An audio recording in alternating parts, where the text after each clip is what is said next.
All right, Matt. Now tell me about Celeste. Give me the good stuff. Celeste. So the game that I bought at full price, about 4 minutes before it went on sale forever. Wait, what did you pay for it? Like $25, but it's been like 19 or less ever since. Yeah, I got it for 19. That's all good. Honestly, like I would, shut up. You can play my copy if you want. It's not any better than yours. You know what? Yeah. It's worth $25. It's one of those games where it's kind of hard to describe. I mean, it doesn't look like much when you first look at it, but the music is so good and the story is so good, and it's humorous, and the gameplay mechanics are really good as well. Very easy to learn, but very hard to get right. And it's got this kind of like almost, Super Meat Boy, like die 100 times and then finally get it right kind of thing going on with it as well. And it's just I want to keep playing it all the time. It's like I'll die 100 times and I'm like I'm good. Let's go. Keep going. Come on. And then it keeps track of your deaths as well, so you can just look back and see how bad you are. Well, it's not even how bad you are. I mean, it's actually recommended that you just keep dying, because the more you die, the more you figure it out, right? So there's actually a part in the game where it says be proud of your deaths because you're learning from it. Yeah. You know what I mean? And it's phenomenal. Like the little things where you're like, oh, I don't even know, so I just run and jump and hit a wall and die, and I'm like, okay, can't do that. Now I've died. I'm gonna try something different. And before you know it, you've died 15 or 20 times. But now I know what I'm doing. Now I just have to keep doing it until I can get that last jump right, or where I can jump and hit that boost properly. And always it's this close. You're always this close. Yeah, it's very addictive. Yeah. How far along are you in the campaign, Matt? I'm on chapter 4. Okay.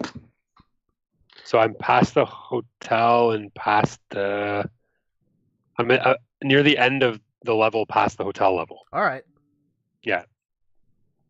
No, I'm not that far yet. I think I'm maybe middle of chapter 2. Okay. Yeah. Chapter 2 is. But I just got it a couple days ago, so I'm trying, fellas. Yeah. Chapter 2 is my favorite video game song of the year.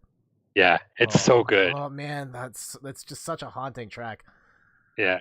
Oh. And I have no idea what you're talking about. I sounds like you need to play Celeste. You're the only person on this panel that has not played this game yet. Yeah, it's true. I looked at it when it was on sale on Switch, and I was like, like I want it, but I should save money, so I just got the one game for right now. Okay. I never really liked Super Meat Boy, so maybe that's why I was a little turned off to it. But I mean, all the praise is great. It makes me want to play it more, but we'll see. I don't think anyone in this panel is much of a fan of Super Meat Boy. I know I was like, I'm never gonna play that kind of game, but then I heard so much good stuff about this one, and I was like, okay, I'll give it a shot. And it ends up being so much more than that because of the story, and I think it's the story, the visuals, like the presentation, the music, and like it really feels like you. And it's not just like I'm running through these levels to run through these levels. I'm climbing this mountain because I am super messed up on the inside, and I'm trying to find my soul throughout this. Yeah. It ends up becoming so much more than just like go from point A to B. Yeah.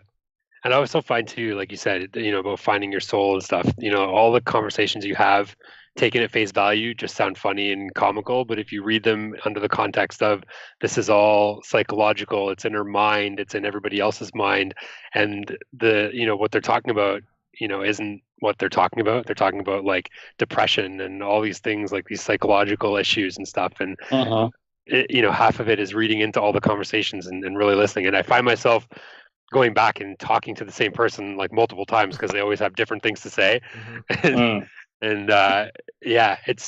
it kind of, you hit it on the head. It's haunting. The game it's just very haunting. Yeah. And I find too, I can't go to sleep sometimes until I finish a level. Like it's like I gotta beat it. I can't not do this. And it feels, and it's so rewarding when you figure it out. And I mean, a lot of people will use walkthroughs or your YouTube or whatever like that, but to try and figure it out on your own, there's something about it where you're just, okay, I can do this. Like, I don't care if it takes me an hour or, 2 hours, like, I'll do it. And when you finally do, it's okay, I'm good. I can go to sleep now. Until the next day. Yeah. Have you guys found any of the B-side levels yet? Yes. And I don't know what you're talking about. I found the tape. Okay. For one of them, I think is a tape, but I actually haven't played it. Okay. So what is the deal? They are levels that are considerably harder than the main game. Good. Yes. Great. Just what I was hoping for. I found the B-side for the second level. And... That's the one I have as well. Okay, great. Yeah. I remember I found that on stream and I played it for an hour and a half. I didn't beat it. I died about 500 times. Yeah, and I never got to the end, and I don't know how close I was to actually finishing it. But I was like, throw the controller mad.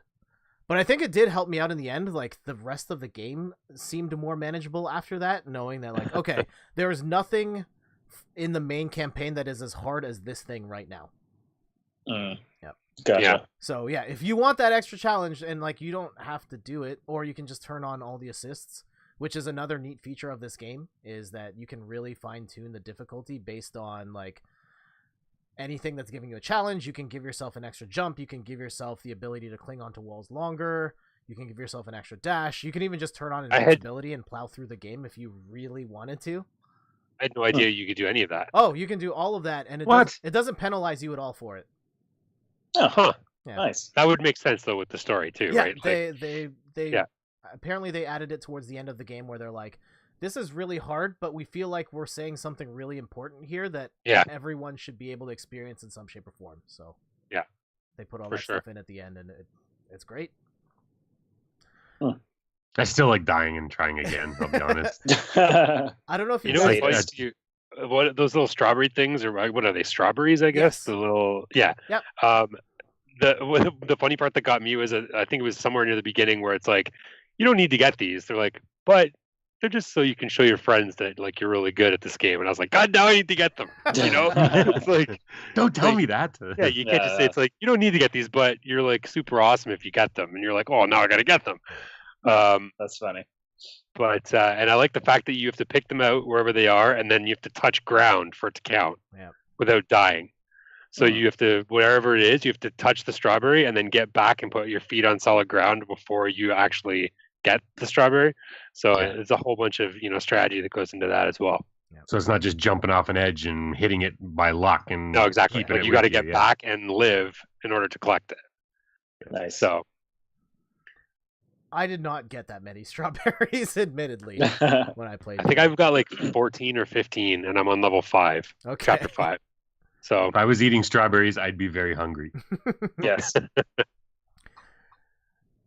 And so, yeah, I'm glad you guys are enjoying Celeste because, I think it is one of the best games this year. And I think it does some really special stuff that nobody else is really doing right now. So I think so as well. I think particularly the hotel level for me so far was probably one of the most, I guess, sort of haunting experiences, just with the innkeeper who, like nothing's wrong, everything's great, and it's like, oh God, I hope she's okay with the hotel, and it's so messy, but it's really like his own personal baggage. Yeah. It's cool. It's really, really neat.